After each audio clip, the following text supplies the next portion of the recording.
Buenos días, somos Illán Miner y vamos a entrevistar a la presidenta de la Academia de la Lengua Asturiana, doña Ana Cano. ¿En qué situación se atopa la lengua asturiana en este momento?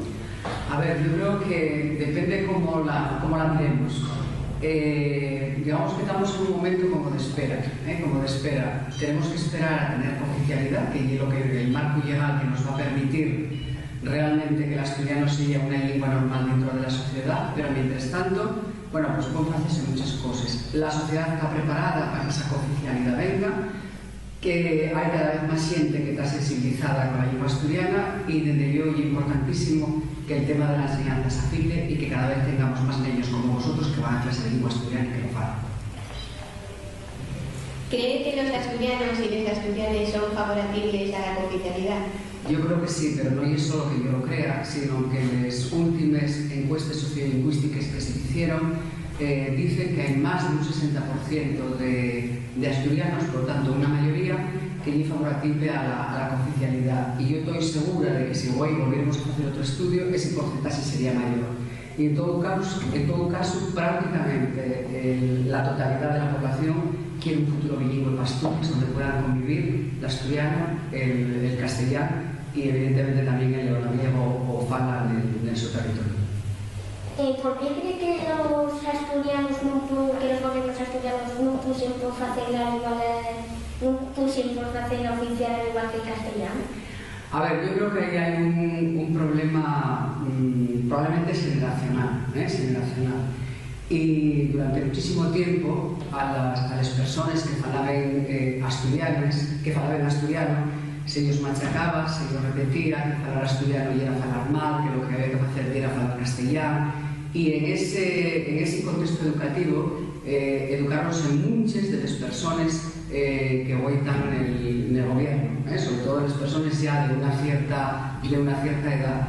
Entonces, mientras Asturias es una comunidad que es rural, prácticamente, bueno, lo que tenemos son pueblos, incluso hay ciudades o ciudades pequeñas. Y siempre se vio el asturiano, hasta hace poco, como propio de la gente que estaba en los pueblos, y la gente quiere marchar de los pueblos y vivir a la ciudad porque piensa que así es la que va a vivir mejor, y la gente quiere estudiar y quiere tener un trabajo y quiere mejorar las condiciones de vida, y los padres quieren que los hijos mejoren esas condiciones, y eso siempre iba unido al abandono de la lengua propia, que era el asturiano, y al empleo siempre de la lengua castellana. Entonces, cuando salimos del pueblo, igual que deseamos las madrellas, tenemos que desear la lengua asturiana. Afortunadamente eso está cambiando y yo creo que hay que concienciarse de que efectivamente hay una yesina y que la mejor manera de ser universales y estar en el mundo y teniendo los pies muy bien plantados en Asturias, en la propia lengua y en la propia cultura. La ley de uso y promoción del habla asturiano da unos derechos a los falantes. A su juicio, respétense. Yo creo que no se respeten en absoluto. Si agarramos la ley de uso y vamos leyendo cada uno de los artículos, veremos que yo creo que no se cumple ni uno solo de esos artículos de la ley de uso. ¿Por qué no se cumplen? Bueno, porque no hay voluntad política de que se cumplan. Pero yo creo que el problema fundamental está en que esa ley de uso no tiene un marco legal que la respalde, y ese marco legal es la cooficialidad, que no consiste más que en decir en el Estatuto de Autonomía para Asturias que el asturiano es lengua oficial en Asturias junto con el castellano y que el gallego asturiano lo es en el territorio del Naviero. Y en realidad después eso que tienen que aprobar en la Junta General, por tanto son los partidos representados en la Junta General los que lo tienen que hacer, después tiene que ir acompañado de una ley de normalización, o sea, de cómo se pone en práctica eso. Y esa ley podría ser la propia ley de uso, pero necesita ese respaldo por encima para que no se den, bueno, pues los problemas que se están dando con la cuestión lingüística y, bueno, conseguirles cosas sin oficialidad y, bueno, muy trabajoso. Del mismo modo, damos competencias a la Academia de la Lengua Asturiana. ¿Podrían decirnos cuáles son y si pueden llevarse a cabo? A ver, la Academia de la Lengua Asturiana, en realidad las competencias de la Academia de la Lengua Asturiana vienen marcadas por los propios estatutos de la Academia. Y en esos estatutos tenemos como dos tipos de mandatos, ¿no? Un deles é, para que desenvolquemos todo o que é el traballo propiamente académico, pois o que é facer el dicionario, facer as normas ortográficas, a gramática, todas as publicaciones que facemos, a corrección escolar, la investigación sobre la literatura, sobre la lingua, las revistas, todo eso que é un traballo, digamos, académico. E despois tiene outro punto, outro mandato, que é el que la academia tiene que curiar los derechos lingüísticos de los estudiantes.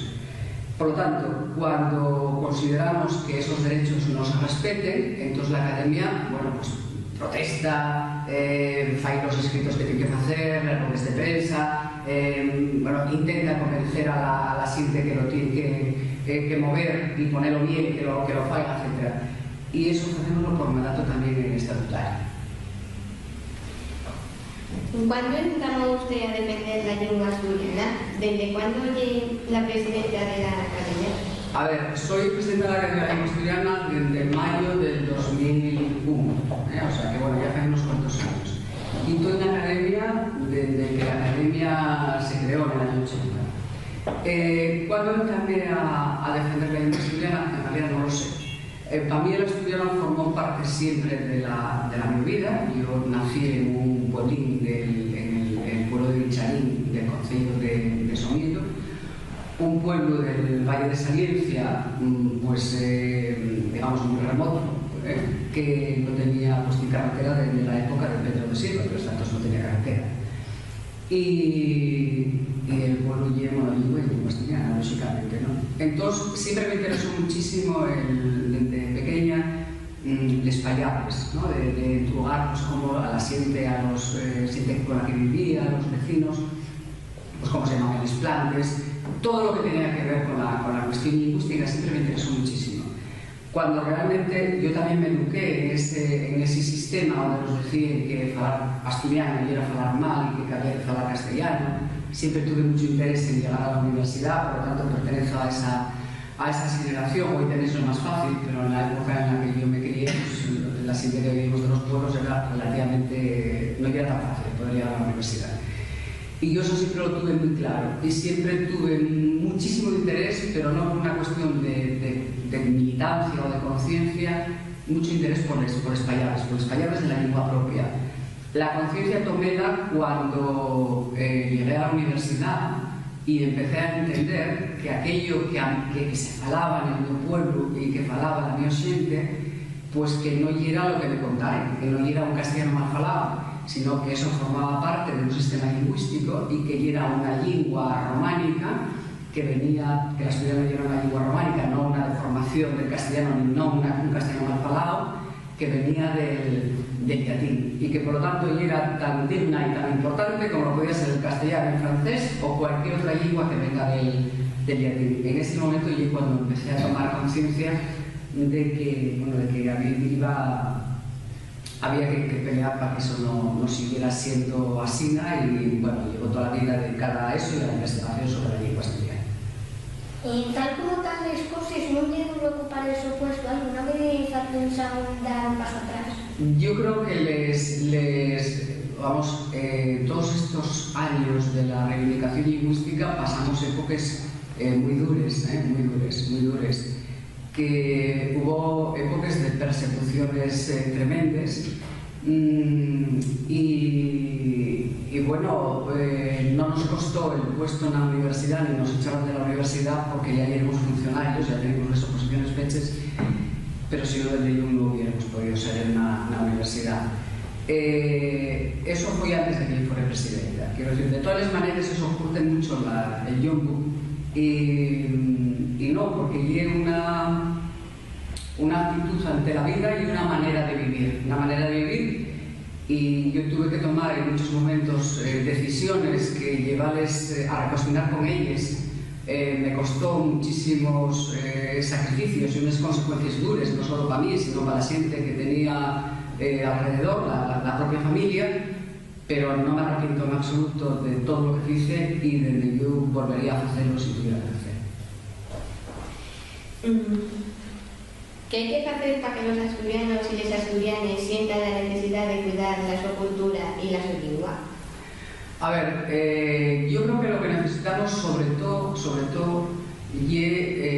modelos, iba a decir lingüísticos, pero no necesariamente lingüísticos, sino que las élites sociales, y las élites sociales son los políticos, son los académicos, el profesorado de la universidad, los profesores de los institutos, los maestros, los alcaldes, o sea, los que de alguna manera dirigen la vida de la comunidad, que falen en lingua asturiana. Yo creo que eso eso fairía que la xente deixare de sentir vergoña por falar la lingua en determinados ambientes, que non lles cuesta ningún traballo falarlo en casa o con los vecinos o cuando están en el chino, cuando van a la tienda, pero sí cuando están en otro tipo de situaciones. Y entonces, si las élites que nos dirigen, las académicas, las económicas, las políticas, etc., falaren en lingua asturiana, yo creo que la xente simplemente avezaríase a falarlo en todos los ámbitos, y eso yo creo que faría que la lengua se pudiera normalizar. ¿Qué faría la Academia de la Lengua con más deberes?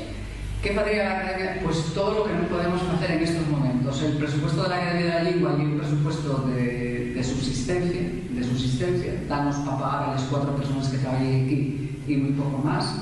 Y en realidad, pues casi no podemos hacer más nada que lo que son los actos o las actividades fundamentales de la academia, como son pues, el Día de les Lletres, les jornades de estudio o la UAB, la Universidad Asturiana del Grano. Pero todo el tema de las publicaciones, pues en realidad está parado porque no hay para hacerlo. Y evidentemente primero el personal que está trabajando en la academia y después la publicación de libros, ¿no? Por ejemplo, salió hace unos meses una traducción al asturiano del Quijote de Cervantes. Ese proyecto, en principio, iba a hacerlo la academia, iba a publicar el libro en la academia, pero no pudo publicar en Usterras. Bueno, después vino una editorial privada y publicó ella. Y así, bueno, pues hay montones de cosas. O sea, el tema de las publicaciones y de todo lo que lleva la propaganda y todo esto, eso está bajo mínimos porque no hay peras, no podemos casi ni convocar los concursos que hacemos todos los años, que hacíamos todos los años. ¿Cuál es el mayor recuerdo que tiene de su infancia? A ver, el mayor recuerdo que tengo, bueno, no sé si hay un mayor recuerdo, y yo creo que las personas que ya tenemos una cierta edad tendemos a idealizar, ¿no? Los recuerdos mayores de la mi infancia están subidos al concello de Somielo, a Vichalín, donde me crié, y recuerdo pues que se dio con un gran cariño y casi con emoción, que me prestaba muchísimo además, pues qué sé yo, cuando merendábamos debajo de una nozal con todos los paisanos que también a la hierba, nosotros éramos guapos, lo que hacíamos era también a la hierba, eso del trabajo infantil, vamos, en la época mía, todos. Y bueno, sí, pues sintiendo las historias que contaban los paisanos y las mujeres y los tíos que iban a llevarlos la merienda o la merendica o lo mismo en el almuerzo porque se alcanzaban el prado de la mañana. Esos son recuerdos muy entrañables en los juegos que hacíamos en la vela con los guajas del pueblo, el ruido del río que después cuando venía para Ubieu seguía sintiéndolo todavía, cuando voy ahora y vuelvo durante una semana sigo con el ruido del río en las orillas, que es algo que me encanta. No sé, cómo huele, por ejemplo, la tierra cuando llueve, o los prados o los árboles, ¿no? Y después, cuando ya vinimos a vivir a Ubieu, tuve la suerte de tener buenas amigas y amigos de Neña, y en la ciudad de Naranco, que donde vivíamos, que estaba bueno, muy despoblada, no como ahora, que no hay nada más que pisos y edificios, pues bueno, sumábamos muchísimo en la calle hasta las 11 de la noche. Entonces yo creo que eso era muy importante. No sé si los niños de ahora seguís jugando tanto, pero nosotros en la calle muchísimo. Estábamos todo el día en la calle. Todo el día parte de la noche. ¿Por qué dices tú que siempre vuelve a leer? A ver, no me gusta releer los libros, digamos, de literatura, no lo fai, como no lo fai, podría ir a ver una película que vi, pues no vuelvo a verla. Tengo que releer y estar continuamente leyendo, pues lógicamente, los libros con los que tengo que trabajar, que son libros de filología. Como vosotros tuvierais que estudiar el libro de matemáticas o de lingua. Pero sí tengo el método de leer daqué en antes de dormir. Leo muchísima novela policíaca, que es lo que me entretiene mucho ahora a dormir. Y acabo de leer en Asturiano un libro que se lee de Espuliza, que se llama El río la fame, de Pilar Arnaldo, que leí un libro guapísimo. No sé si para vosotros será un poco grande, pero muy, bueno, yo recomiendo a la gente que, a los PAS, o a la maestra, o esto, que lo lean, que es un libro muy interesante. ¿Tiene preferencia por la lengua animal? Sí, vamos a ver, a mí, o sea, hay unos animales, los que menos me gustan son los que tienen pluma. Los pites, por ejemplo, cuando llegaba la nena a buscar los huevos al pitero, a la corte, de eso, siempre tenía problemas cuando los pites estaban en el gym, porque me daban pelús, barrales, ¿no? Y después tuvimos en casa, mis niñas tenían periquitos y yo, bueno, yo era incapaz de meter la mano en la llave para agarrar un periquito porque me da como repelús. Gusten muchísimo los vaques, gusten muchísimo los chatos, gusten mucho los caballos, gusten mucho los gochos cuando son pequeñinos, son unos animales guapísimos. Todo lo que tienen de gochos cuando son grandes, cuando son pequeñinos, son muy guapos. Y gustenme los gatos porque tengo uno que, por cierto, tiene tan diabético ahora y tengo normal.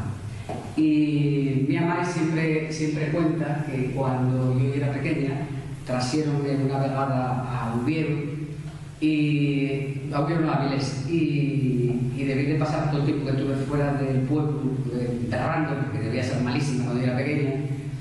Y a la vuelta en Rao había mercado y había una bocha con cochinos, y que cuando vi la bocha con los cochinos y cuando dejé de llorar porque vi ya algo conocido que ya me parecía a mí que debía estar en casa. ¿Hizo falta una altura? No, ninguna, pues sois unos periodistas extraordinarios. Pida un deseo. Pido un deseo, la cooficialidad. Vamos, no quiero morir sin ver la cooficialidad. Pues muchas gracias por su tiempo dedicado Y por la respuesta comida. Muchas gracias a vosotros y estoy encantado. Podéis volver cuando queráis. Gracias.